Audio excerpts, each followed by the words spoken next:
Hey, what's up everybody, it's Alby, and today we're going to be talking about a card that I recently found out about. I had played against it in the past, but then just never really thought about it until now when I was looking at some Frontier deck lists. I was going and, just kind of checking out what decks were being played in the format. I was expecting a lot of Siege Rhinos, and I was very surprised to see that there actually aren't that many Siege Rhinos, so that was very nice to see. But anyway, I was looking at a red, blue, and Soul Artifact list, and I remembered playing against that in Magic Origins Standard, a similar red, blue, and Soul Artifact deck list, and it was running this card called Ghost Fireblade from Khans of Tarkir. So Ghost Fireblade, as you guys can see on your screen, it only costs 1 generic mana, and then equipped creature gets +2/+2. Equip cost is 3, but the equip ability costs 2 less to activate if it targets a colorless creature. So you guys can see why it was really good in that Soul Artifact deck list, because all of the creatures were, artifacts, so they were all colorless, and then you would only have to pay 1 mana to give it +2/+2. So then that takes us to Modern. As you guys can see, this Bant Eldrazi deck list is in front of you. This was from an SCG Modern Invitational Qualifier in Chattanooga, and the person who was playing this deck did manage to win first place.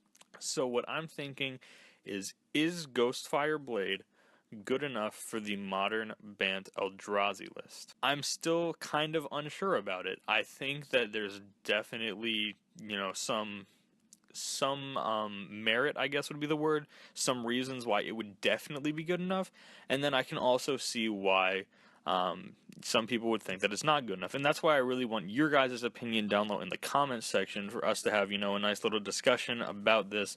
I want to hear what you guys think. Do you guys think a Ghost Fireblade is good enough in the Bant Eldrazi deck list? Here are the reasons why I think it's good enough, if not for the main board, at least for the sideboard. So when you look at this Bant Eldrazi deck list, you can see a lot of creatures that are Eldrazi, or at least colorless in general. We'll just go with colorless in general. So we're looking at Spellskite, Eldrazi Displacer, Eldrazi Skyspawner, Mattery Shaper, Thought-Knot Seer, Reality Smasher, and Drowner of Hope. So Eldrazi Displacer with Ghost Fireblade attached to it. Actually, we'll start from the top. Spellskite with Ghost Fireblade attached to it. You're looking at a 2/6, which is pretty big creature, and Spellskite can actually attack now, which most people would never attack with a Spellskite. I mean, why would you? It has 0 power. Now you could attack with it just paying 1 mana to give it 2 power. Looking at Eldrazi Displacer, you can go ahead and turn him into a 5/5 creature, which is pretty big, bigger than most other things in the format. You're talking about being able to now kill a Grimflare that has Delirium. You might be able to kill a Tarmogoyf if it's still early enough into the game where they don't have, 5 different types into the bin. You'll be able to kill a Tarmogoyf.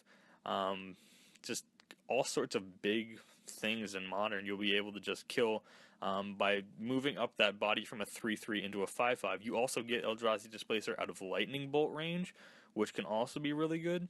When we go to Eldrazi Skyspawner, kind of a similar thing. You don't quite get it out of Lightning Bolt range, but at least they can't ping it, which I guess is something, and you'll be able to do an extra 2 damage in the air, which is really helpful for this Bant Eldrazi deck list. Mattery Shaper, same thing. The extra 2 toughness is going to be able, the extra 2 power and the extra 2 toughness is going to be able to make it hit for 5 damage, a fourth of the opponent's life total every time, and the 2 toughness that gets added onto it is going to bring Mattery Shaper out of Lightning Bolt range as well. Thought-Knot Seer with +2/+2 from the Ghost Fireblade, you're looking at a 6/6 body, which is very nice. Just really hard to kill when you're a 6/6 body. I'm going to skip over Reality Smasher for now, and we're going to go down to Drowner of Hope. You can turn this into a 7/7 that comes along with 2 colorless Eldrazi Scions, which is kind of nice. And then you can also sacrifice those Eldrazi Scions because of Drowner of Hope's bottom ability. It says you can sacrifice an Eldrazi Scion to tap target creature. You can tap down all of their creatures and then swing for 7 with this thing, which is just crazy. And then we get into Reality Smasher, which would be a just gigantic beater in this deck. You're talking about trample and haste for a 7/7 once you equip it with the Ghost Fire Blade. That's absolutely ridiculous in Modern. If you play this guy out with your opponent like tapped down, they don't have anything back to block or whatever, they're taking 7 damage from that. Even if they have the removal spell, they have to discard a card from their hand, which is just still really good. So you're guaranteed either 7 damage or some type of a 2-for-1 in some way or another, which is just incredible. Reality Smasher plus Ghost Fireblade is fantastic. When we look at the sideboard options, why I think this would be good, obviously it breaks apart the mirror match. There's no way that your opponent would be running Ghost Fireblade, because obviously they haven't seen this video, so they wouldn't have thought about it. But you can end up having 2 power and 2 toughness greater than all of their creatures. So while their Reality Smasher is only swinging for 5 damage, your Reality Smasher is swinging for 7. Your Drowner of Hope can eat their Drowner of Hope. You know what? Your Thought Knot Seer with a Ghost Fire Blade attached to it can eat their Drowner of Hope.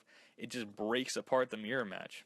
When you look at sideboards that your opponent would want to do, does your opponent really want to put in artifact removal against your Bant Eldrazi deck list? Probably not. There's that card Ceremonious Rejection from Kaladesh that could be used, where it still says counter a colorless spell. That could still be used to kill it, but obviously that would be a great card against Bant Eldrazi anyway, so they might just have that card in there without needing the Ghost Fireblade to make them want to sideboard in.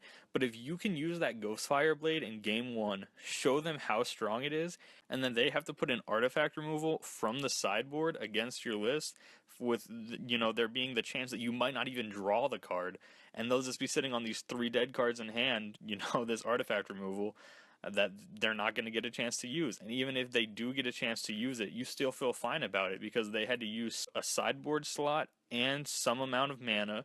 Probably 2 mana is usually where it's at in Modern for some type of artifact destruction, and they're killing your 1 mana card. Ghost Fireblade only costs 1 mana. It's absolutely insane.